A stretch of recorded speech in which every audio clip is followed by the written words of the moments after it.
In this video, I will show you how I make arrows for buffering. If made according to this guide, all arrows should be safe to use in battle.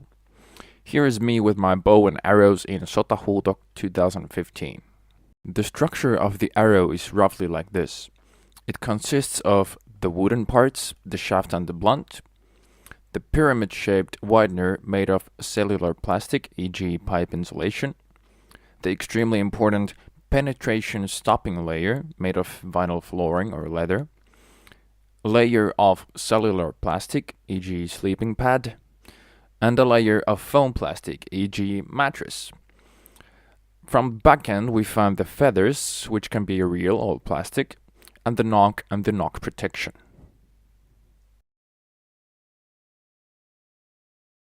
Get yourself some timber for the shaft. Check the quality of the material. I recommend using 10mm diameter pine. To find out the length for your arrows, measure an existing arrow or take your bow and measure your pull. Make sure your pull does not exceed 25 pounds. Mark your length on the material. I prefer cutting the shaft at 80 centimeters. Then cut the shaft and use a file or sanding paper to clean out any rough edges. Next we do the knock.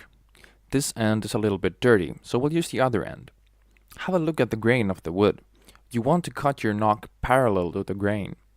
Mark the knock by drawing a line of about 15mm along the grain.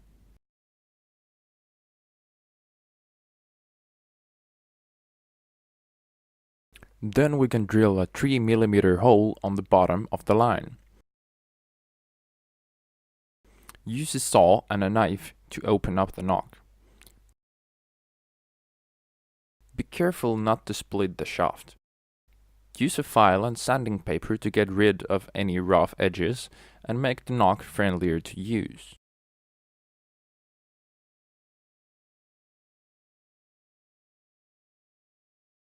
Next we want to make markings on the shaft. Draw a line at about 14 centimeters from the knock end and about 2 centimeters from the front end. Then cut a piece of glass fiber tape for the distance between these lines and gently roll the tape around the shaft. This is to help keep any splinters inside that might come from the arrow snapping in two. It might be a good idea to get a friend to help at this point. Next we make the blunt. Cut a piece of wooden pole, such as a brush handle, with a diameter of 25 mils and a length of at least 30mm. Mark the center of the blunt and drill a hole to the depth of 2 centimeters. Use a drill bit that's the size of your shaft. Whenever you are making any pieces presented on this video, it's a good idea to make many while you're at it. Then add glue to the hole and insert your shaft. Roll the blunt around the shaft a few times to make sure the glue spreads everywhere.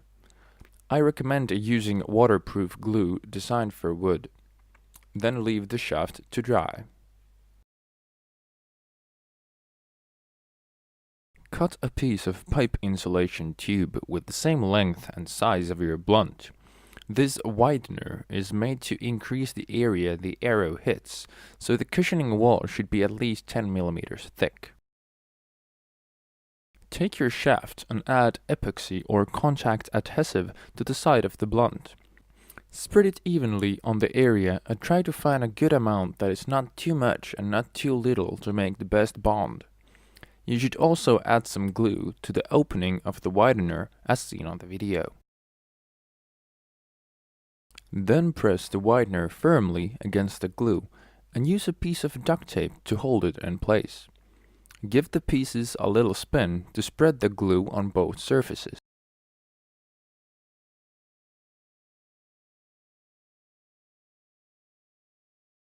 Now we let the glue dry. Once dry, we can continue shaping the widener into a pyramid shape. This will help the aerodynamics and also make the arrow less prone to breaking in use. Next we add a 40mm piece of plastic carpeting or vinyl flooring or leather. Any material that is strong, durable and flexible will do. Use duct tape to attach it on top of your arrow. On top of the penetration stopping layer, we need at least a 25mm thick layer of cellular plastic, such as a sleeping pad. Cut round pieces with a diameter of at least 50mm and tape these on top of your arrow with duct tape. I recommend using the Advanced brand duct tape, for it is light, soft and durable. The final head should be firm and sturdy foam plastic going 70mm all directions. Draw a wide circle on the cube and cut it into shape. Then add the final head on the arrow and tape it only from the bottom, leaving about 40mm of the head without any tape, as done on the video. You can then finish the head by attaching the arrowhead to the shaft with a few pieces of duct tape. This also gives a neat outlook on your arrow.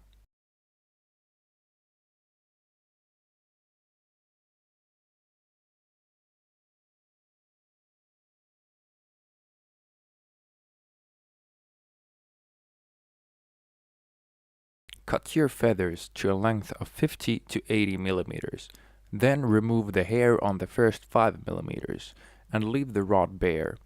Do this on both ends. If you don't have a feathering machine, attach the feathers on the shaft with textile tape. You can make markings on the shaft so that the cock feather is perpendicular to the nock and the two other feathers are then evenly spread. Add glue between the feather and the wood and hold in place for a while. I recommend waterproof glue designed for wood. Do the same for all 3 feathers and lay down to dry when finished. You can also look up historical methods for attaching the feathers with string or sinew. While waiting for the glue to dry, cut pieces of the pipe insulation tube roughly the length of your thumb and a width of about 30mm. Then shape it to look like the ones on the video. You'll get the best feel for the shape and size after making a few arrows and trying what works best for you. Next, add a piece of textile tape along the length of the freshly cut nock protection. You can now attach the piece on the nock using 1 piece of tape just below the nock and 2 pieces to go inside the nock. Make sure to cover the ledge of the nock to prevent the slipping of the string on the wrong side. Pay attention to attaching the tapes tightly to prevent the nock protection to move in unwanted ways. Here you should also add some tape around the top and bottom of the feathers to better protect and hold them.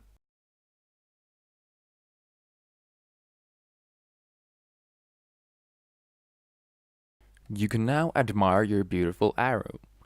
Before using the arrow on a battlefield, you should perform a safety check. Test the arrowhead with your hand from several directions.